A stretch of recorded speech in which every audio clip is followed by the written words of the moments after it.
시작하기 전에 야고보서 전반에 대한 사항을 먼저 좀 살펴보려고 하는데요. 먼저 야고보라는 인물에 대해서 나눠보자면 야고보가 누구냐? 여기서 야고보서를 쓴 야고보라는 사람이 누구냐?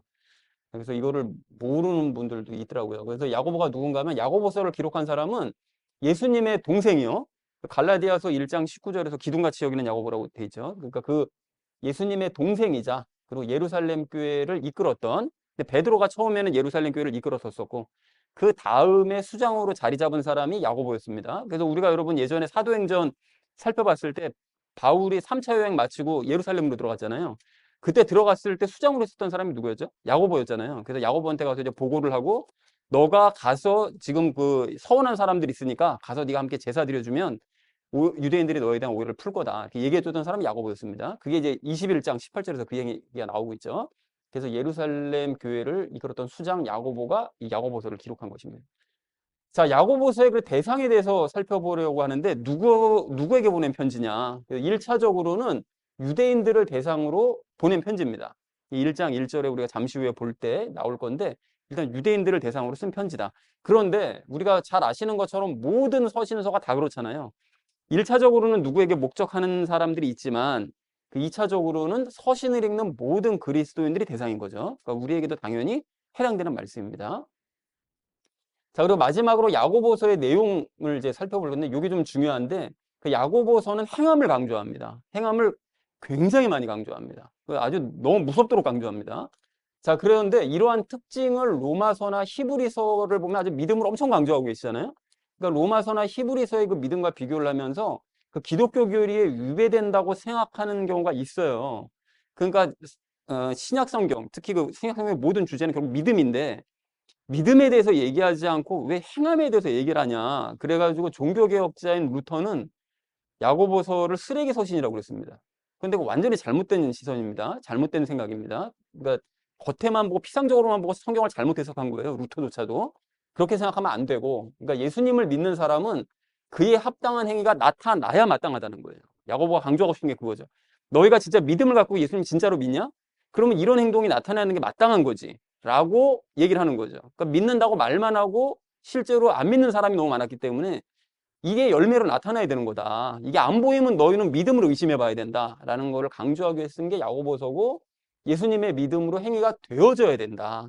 그것을 설명한 서신서가 바로 야고보서입니다. 이게. 그러니까 즉 야고보는 옛 습관에 따라서 이제 유대인들이 행위만 중시했잖아요. 그러니까 노력해서 자기가 행위만 열심히 하려고 그러다 보니까 그런 유대 그리스도인들에게 믿음으로 행해야 됨을 알리기 위해서 야고보서를 작성했다라는 사실을 우리가 좀 아실 필요가 있을 것 같습니다. 자, 그래서 야고보서에서 이렇게 나눴고요. 그래서 오늘 이제 전체 주제를 이렇게 잡았는데요. 인내로 혼의 구원을 이루자라는 것을 이제 주제로 각절 말씀 나누도록 하겠습니다. 먼저 1절 말씀 함께 읽도록 하겠습니다. 하나님과 주 예수 그리스도의 종 야고보는 널리 흩어져 있는 12지파에게 인사하노라 라고 말씀하죠. 여기 널리 흩어져 있는 12지파라는 것은 모든 지역으로 흩어져 살고 있는 12지파, 그러니까 유대인들을 얘기하고 있습니다. 그래서 여러 지역에 흩어져 사는 예수님을 믿는 유대인들에게 이제 인사한다고, 그들이 대상이기 때문에 1차적으로는 유대인들을 대상으로 쓴 편지라는 사실을 우리가 알 수가 있는 거죠. 아까 전에 말씀드렸던 것처럼. 그래서 1절을 이렇게 정리할 수가 있겠는데요. 하나님과 주 예수 그리스도의 종 야고보는 널리 흩어져 있는 유대인들에게 인사한다. 그러면서 그 아래로 이제 내용을 야고보가 이제 곧바로 본론으로 들어갑니다. 곧바로. 자, 그래서 2절 말씀 우리 함께 읽도록 하겠습니다. 내 형제들아, 너희가 여러 가지 시험에 빠질 때에 그것을 다 기쁨으로 여기라 라고 말씀합니다. 여기 이제 시험에 빠질 때를 얘기를 하거든요. 그 유대인들에게 너희가 시험에 빠질 때. 그런데 우리가 이 얘기를 왜 했는지를 히브리서를 이미 나눴기 때문에 이게 왜 이런 말을 하는지를 이유를 분명하게 알 수 있습니다. 왜 그렇죠? 지금 유대인들이 두 파로 나눠진 거잖아요. 예수님을 믿는 유대인들과 예수님을 거부하는 유대인들 두 파로 나눠져 있는데 예수님을 믿는 유대인들 같은 경우에는 믿지 않는 유대인들에게 핍박을 받았다고 그랬었잖아요. 그죠? 히브리서 나눌 때 야고보서도 지금 똑같은 얘기하고 있는 겁니다. 그러니까 그렇기 때문에 시험에 빠질 수 있다는 거예요. 그리고 또 하나가 있었었는데 이때 야고보서를 썼을 때 이제 그 추정이긴 하지만 기독교에 대한 이방인들의 핍박이 시작될 무렵이었습니다. 이때가 그 여러 가지 상황을 종합해 봤을 때 야고보서가 이때 쓰여졌다고 학자들이 보통 이제 일치를 하는데요. 의견들이 일치를 하는데 이방인들의 핍박도 시작된 거예요. 그러니까 안팎으로 핍박을 받는 거죠. 이방인들에게도 받고 유대인들에게도 받고 이게 다 받는 거죠. 그러니까 이렇기 때문에 여러 가지 시험에 빠질 가능성이 있었으므로 그러니까 너희가 시험에 빠질 때라고 야고보가 처음서부터 그 얘기를 하는 것입니다. 근데 그걸 기쁨으로 여기라는 거예요. 그러한 핍박의 상황들을 기쁨으로 여기라고. 이게 왜 이런 말을 했을까? 요것이 아래 3절, 4절에서 왜 그런지 이유를 설명하고 있습니다. 자, 그래서 2절 말씀을 이렇게 정리할 수가 있겠는데 내 형제들아 너희가 여러 가지 시험에 빠질 때 그것들을 기쁨으로 여겨라 라고 얘기했다는 것이 2절의 의미 되겠습니다. 자, 이어지는 3절 말씀 함께 읽도록 하겠습니다. 너희 믿음의 단련이 인내를 이루는 줄 너희가 아느니라 라고 말씀합니다. 여기 그 3절, 4절 말씀은 먼저 그 로마서 5장 3절, 4절 말씀과 이제 내용이 같습니다. 그래서 로마서 5장 3절, 4절 말씀이 유명한 말씀인데 이렇죠. 우리가 환난도 기뻐하나니 환난은 인내를, 인내는 체험을, 체험은 소망을 이루는 줄 우리가 안다. 이 얘기하시죠. 그러니까 환난, 즉 고난을 우리가 기뻐하는데 그 이유는 고난을 당할 때 인내하게 되고 인내하면 예수님이 도우시는 체험을 누리게 되고 그런 체험을 우리가 계속 하다 보면 결국 소망, 예수님을 닮는 소망을 이루게 된다. 이제 이 얘기를 하고 있었잖아요. 그죠? 로마서에서. 그래서 그 얘기를 똑같이 하고 있는데 그 3절에서 일단 믿음의 단련이라고 되어 있는데 요거는 문맥상 믿음의 시련이라고 해석하는 게 더 적절합니다. 믿음의 단련이라고 하면 이게 약간 좀 말이 좀 헷갈려요. 그러니까 믿음의 시련이 적절하고 그러니까 예수님을 믿음으로써 받는 그 시련을 뜻하는 거죠. 이런 시련을 받을 때 인내를 이룬다는 거예요. 그러니까 인내가 시련을 견뎌내면 인내심을 얻게 된다라는 것이죠. 그걸 너희가 너무나 잘 알고 있다는 거예요. 자, 그래서 3절 말씀을 이렇게 정리할 수가 있겠는데 너희가 받는 그 믿음의 시련이 인내심을 얻게 한다는 사실을 너희는 잘 알고 있다. 견뎌내다 보면 아무래도 뭐 어떻게 할 방법이 없으니까요. 그러니까 자꾸 인내심이 점점 커진다는 것을 너희가 잘 경험상 알고 있다라고 얘기한 것이 3절의 의미 되겠습니다.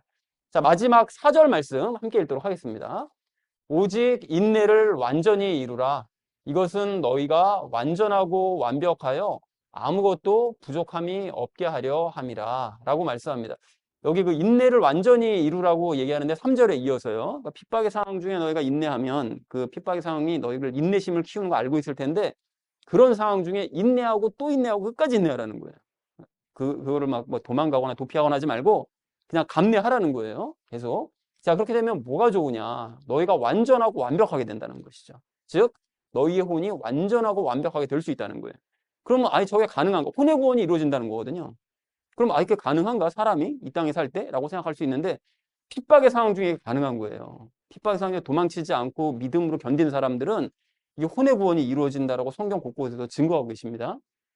우린 지금 너무 평안한 시대를 살고 있기 때문에 혼의 구원 이루기가 너무 힘든 거예요, 지금 이게. 핍박의 상황이 닥치면 이렇게 된다는 거죠. 그래서 예를 들자면 베드로전서 1장 9절을 보면 이렇게 말씀하시면 너희가 너희 믿음의 결말 곧 너희 혼의 구원을 받았기 때문에 이렇게 명백하게 선포를 하세요. 그러니까 이 소아시아 교회에 보낸 베드로가 소아시아 교회에 보낸 편지인데 베드로전서가 근데 너희는 핍박을 받아서 핍박이 너무 심한 핍박을 받다 보니까 믿음의 최종적인 결말 아예 혼의 구원을 너희는 그냥 이미 받았다. 라고 아예 베드로가 선포할 정도로 이것이 가능하다는 것이죠. 그러니까 그게 결국 인내를, 그러니까 환란을 인내로 고난을 참다 보면 그러면 결국 사람이 혼의 구원, 완전하고 완벽하게 될 수 있다는 거예요.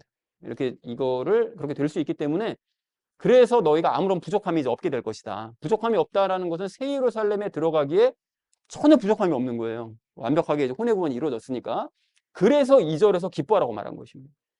환란을 당하는, 고난 당하는 상황이 힘들지만 그 상황을 너희가 꾸준하게 계속 인내하다 보면 결국은 혼의 구원을 이룰 수 있게 완전한 사람이 될 수 있기 때문에 그러면 새 예루살렘에 들어갈 수 있기 때문에 기뻐해야 된다 도리어 라고 얘기했다는 것이 오늘 본문의 내용이 되겠습니다.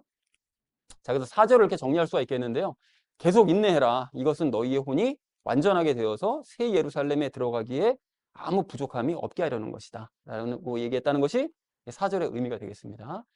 자, 그래서 오늘 본문 말씀을 이렇게 총정리를 할 수가 있겠는데요. 하나님과 예수님의 종 야고보는 널리 흩어진 유대인들에게 인사한다. 형제들아, 너희가 여러 가지 시험에 빠진다면 그것을 기쁨으로 여겨야 된다. 왜냐? 너희가 겪는 믿음의 시련이 인내심을 이루는 것을 너희도 잘 알고 있지 않냐. 그런데 그 인내 시련을 계속해서 인내하다 보면 너희의 혼이 완전하게 되어서 새 예루살렘에 들어가기에 부족함이 없게 되므로 그러니까 너희는 그 미래를 바라보고 현재의 고난을 기뻐해라.